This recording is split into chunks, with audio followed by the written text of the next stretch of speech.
आखिर कैसे एक आत्मा प्रेत बनती है और प्रेत बनने के बाद उसकी जिंदगी किस प्रकार से होती है, इस वीडियो में हम यही जानेंगे। तो इस वीडियो को पूरे दो कैटेगरी में डिवाइड किया गया है। पहला, जो आत्मा प्रेत बनती ही नहीं, और दूसरा, जो आत्मा प्रेत बनती है। सबसे पहला, जब किसी व्यक्ति की डेथ होती है ना, तो सिर्फ आत्मा ही नहीं निकलती, बल्कि दो चीजें निकलती है, एक आत्मा और सूक्ष्म शरीर।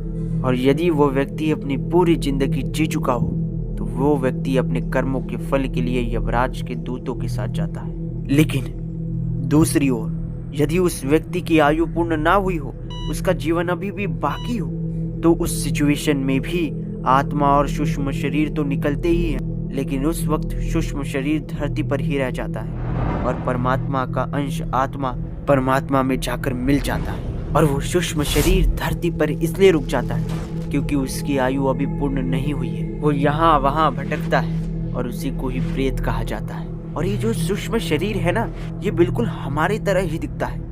इसीलिए कहते हैं कि उस भूत के तो मैंने पैर देखे, हाथ देखे, वो भूत तो पूरे मनुष्य की तरह दिख रहा था। और ये वही सूक्ष्म शरीर है जो आपके और हमारे अंदर अभी भी है। और जब इसे जागृत किया जाता है ना, तो यही हमें देख विद्या देते हैं, जिसका उपयोग करके तांत्रिक भविष्य काल, वर्तमान काल, भूतकाल के बारे में बताते हैं। और हम सोचते हैं कि ये ऐसा कैसे कर पाते हैं। ये शक्तियाँ सभी के अंदर होती हैं, बस इसे जागृत करना आना चाहिए। और ये सूक्ष्म शरीर मृत्यु के बाद दर दर भटकता है और एक शरीर के तलाश में किसी के ऊपर भी काबू करता है, या फिर कहे कब्जा करता है। और फिर वो उस शरीर में रहकर अपनी सभी प्रकार के मनुष्य वाली कामनाओं की पूर्ति करता है। और जब तक उस सूक्ष्म शरीर की आयु पूर्ण नहीं होती, वो दर दर भटकता रहता है, किसी के ऊपर काबू करता है, कुछ भी करता है। मैंने आपको आज जो भी जानकारी दी, आपको ये कहीं ना कहीं गरुड़ पुराण में देखने को मिल जाएगी। लेकिन इनमें से बहुत सारी बातें जो कि मैंने खुद के अनुभव से किए हैं, वो आपको शायद ही कहीं मिले।